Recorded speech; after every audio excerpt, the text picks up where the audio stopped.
جب پہلی مرتبہ آپ حج پہ جاتے ہیں اور 8 کو احرام باندھ کے مکے سے جب پہنچتے ہیں منا میں، تو جو ہی خیمے کے اندر داخل ہوتے ہیں آپ کو حیرت کا جھٹکا لگتا ہے. بالکل قبر جتنی جگہ ہوتی ہے. 1.5 فٹ چوڑا گدھا ہوتا ہے اور 5.5 فٹ لمبا ہوتا ہے، اور وہ جوڑ کے رکھے ہوئے ہوتے ہیں. وہاں ہی سونا ہے، اسی کو اٹھا کے نماز پڑھنا ہے، وہیں اپنا کہیں سامان ٹکانا ہے، وہیں کہیں جوتے کو سیڑنے ہیں. بڑی مشکل ہوتی ہے. بندہ جب ایک دم خیمے میں داخل ہوتا ہے تو 1.5 فٹ چوڑا اور 5.5 فٹ لمبا جب دیکھتا ہے کہ یہ میرا بستر ہے. چھوٹا سا خیمہ ہے تو یہاں بندے کتنے؟ اتنے بندے ہیں جی 45 بندے ہیں یہاں. اور وہاں تو پھر جب کروٹ بھی بدلتے ہیں تو دوسرے کے اوپر گرتے ہیں، پاؤں دوسرے کے سر پہ ہوتے ہیں اور ادھر والے کے پاؤں آپ کے سر پہ ہوتے ہیں. اور وہاں آپ نے کتنے دن کاٹنے ہوتے ہیں، اور وہ کتنا مشکل ہوتا ہے. پھر واش روم میں جو لائن لگی ہوتی ہے تو وہ کتنا مشکل مرحلہ ہوتا ہے.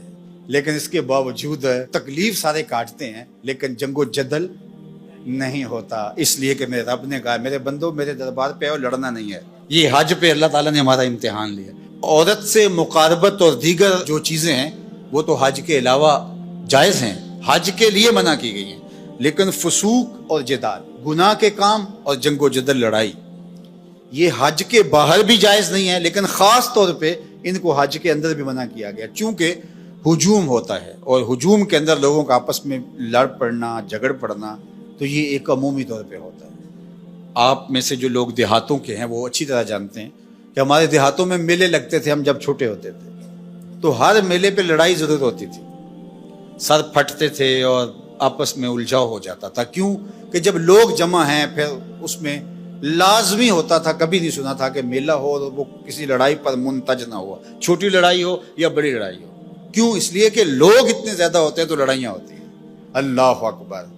تو حج 40 لاکھ لوگوں کا اجتماع ہوتا ہے، کوئی لڑائی نہیں ہوتی. یہ کوئی چھوٹی بات تو نہیں ہے نا، یہ اسلام کی سچائی ہے.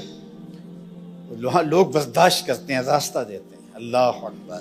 حاجی کے لیے دل میں نرمی پیدا ہو جاتی ہے. تو جہاں 4 لوگ جمع ہوتے ہیں وہاں لڑائیاں ہوتی ہیں. حج سے بڑا میلہ کیا لگ سکتا ہے؟ یہ تو 4,000 10,000 50,000 کا میلہ ہوتا ہے، وہ 40 لاکھ کا میلہ ہوتا ہے. لیکن اس میلے کے اندر لڑائی نہیں ہوتی، اس لیے کہ میرے رب نے کہا ہے کہ ولا فسوق ولا جدال.